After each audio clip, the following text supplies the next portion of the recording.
तो आज का पार्ट है एक्यूट ग्लोमेरुलोनेफ्राइटिस, और एक्यूट ग्लोमेरुलोनेफ्राइटिस का सब पार्ट आता है पोस्ट स्ट्रेप्टोकोकल ग्लोमेरुलोनेफ्राइटिस। तो जो पोस्ट स्ट्रेप्टोकोकल ग्लोमेरुलोनेफ्राइटिस है, ये किसकी वजह से होता है, मतलब इसके इटियोलॉजिकल फैक्टर्स क्या है, इटियोलॉजी किसके कारण होता है। तो पोस्ट स्ट्रेप्टोकोकल ग्लोमेरुलोनेफ्राइटिस,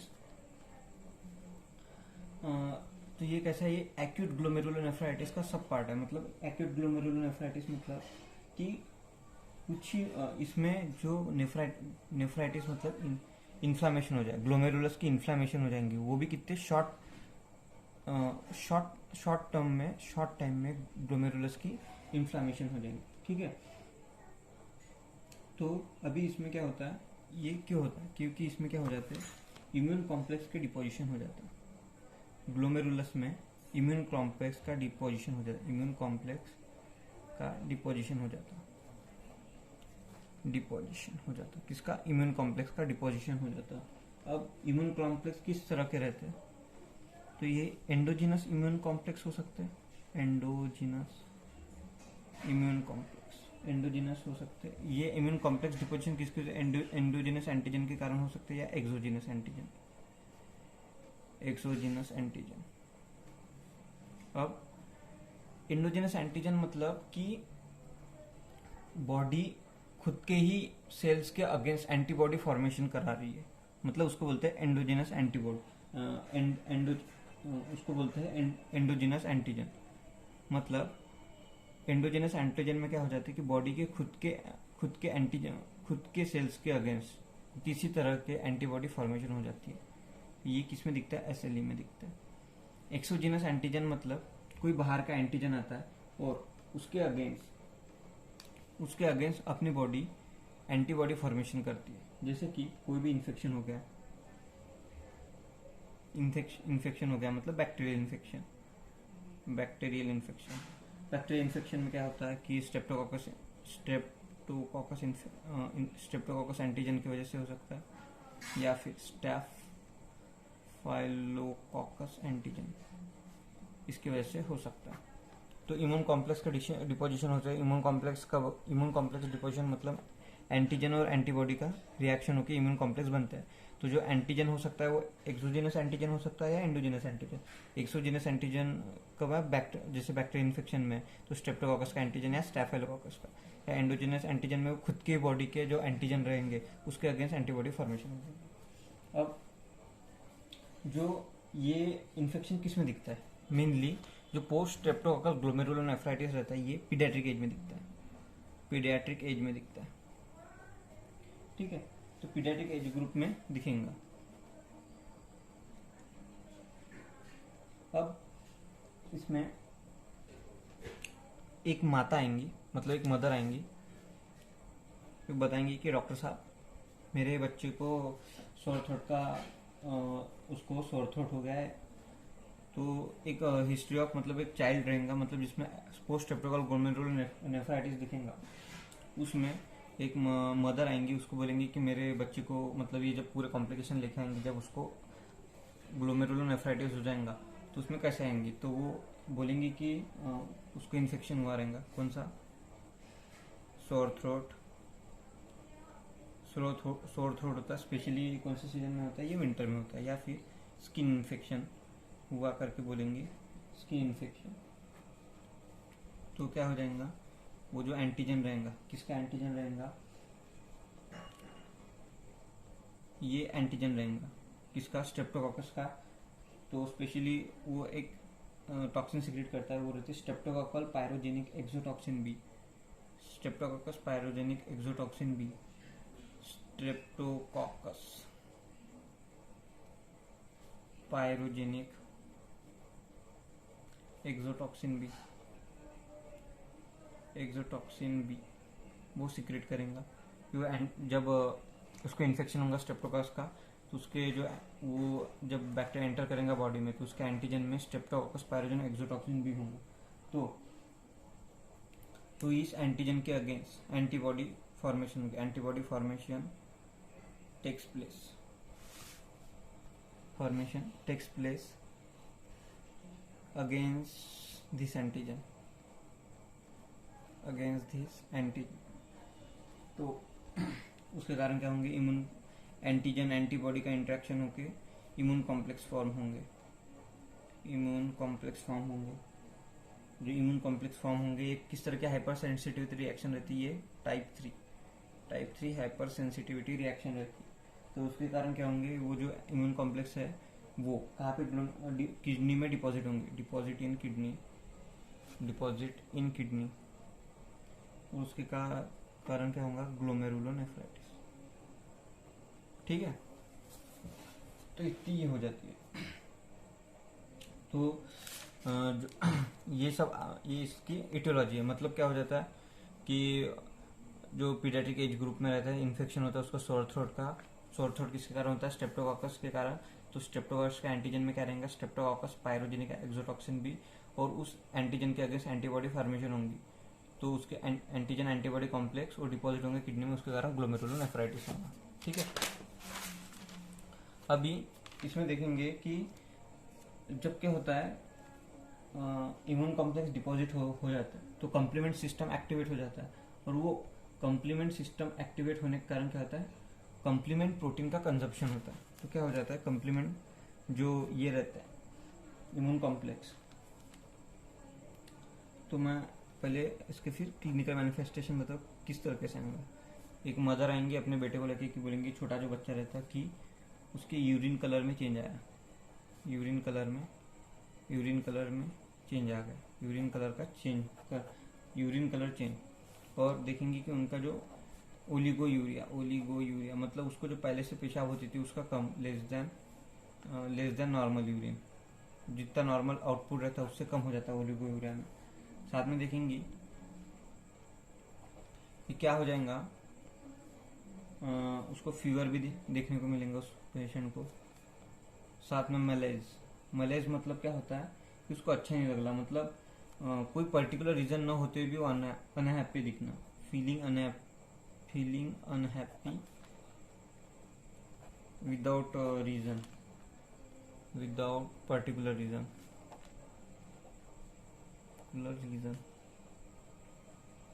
ठीक है, उसमें ये क्या हो जाएगा, glomerulon acute post streptococcal glomerulonephritis में क्या हो जाता है कि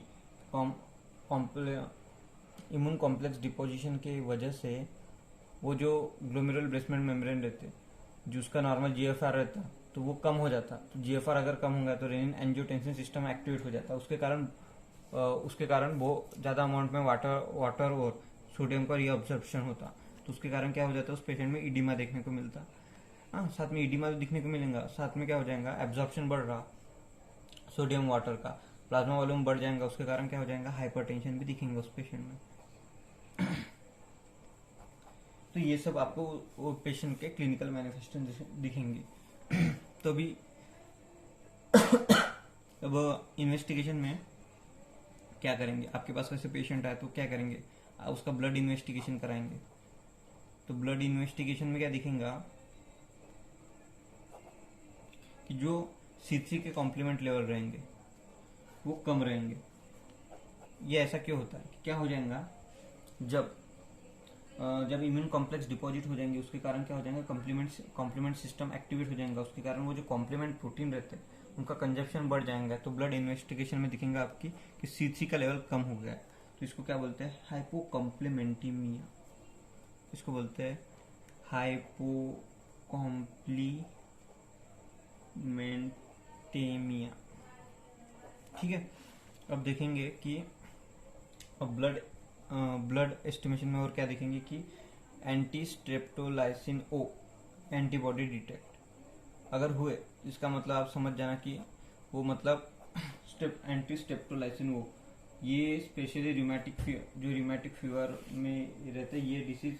रिमेटिक फीवर में ये एंटीबॉडी रिमेटिक फीवर में डिटेक्टेड होते ब्लड में, रियूमेटिक फीवर में डिटेक्ट होती है। ठीक है, और anti DNase B antibody renal disease में डिटेक्ट होंगी। रीनल डिसीज डिसीज में डिटेक्ट होंगी।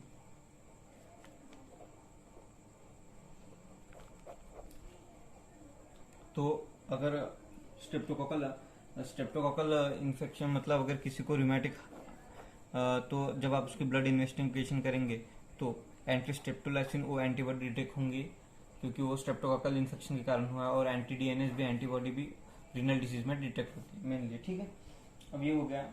अब आप यूरिन का इन्वेस्टिगेशन करेंगे। यूरिन का इन्वेस्टिगेशन,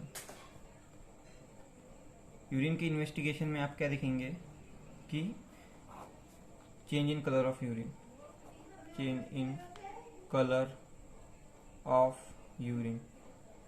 ठीक है, यूरिन का कलर चेंज हो जाएगा। आपको डिसमॉर्फिक आरबीसी दिखेंगी, डिसमॉर्फिक आरबीसी दिखेंगी यूरिन, जब यूरिन की इन्वेस्टिगेशन करेंगे। साथ में आपको दिखेगा प्रोटीन यूरिया, जो नॉर्मली जो प्रोटीन नॉर्मली देखा जाए तो प्रोटीन यूरिन में लॉस नहीं होता, पर जिसको पोस्ट स्ट्रेप्टोकोकल ग्लोमेरुलोनेफ्राइटिस होगा तो उसके यूरिन में प्रोटीन दिखेगा। ठीक है,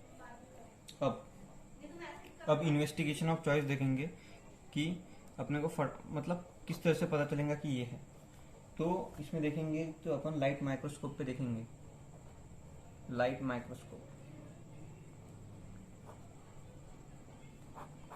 माइक्रोस्कोप पे देखेंगे तो अपने को दिखेगा कि सभी ग्लोमेरुला अफेक्ट है।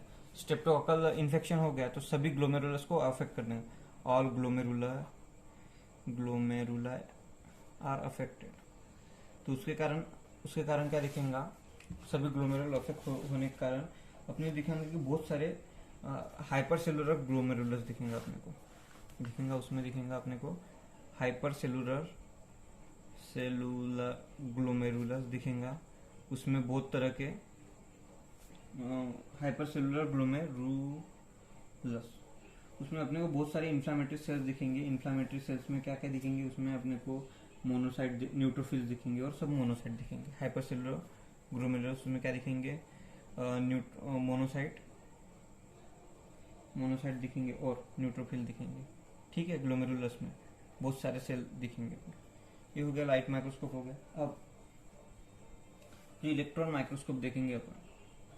इलेक्ट्रॉन माइक्रोस्कोप मैं इसको आपको डायग्राम से अच्छी तरह से समझा दूंगा। इलेक्ट्रॉन माइक्रोस्कोप में देखेंगे तो आपको इलेक्ट्रॉन माइक्रोस्कोप में दिखेगा कि सब एपिथेलियल इम्यून कॉम्प्लेक्स डिपोजिशन हो गया, सब एपिथेलियल इम्यून कॉम्प्लेक्स डिपोजिशन हो गया, immune complex deposition, immune complex deposition.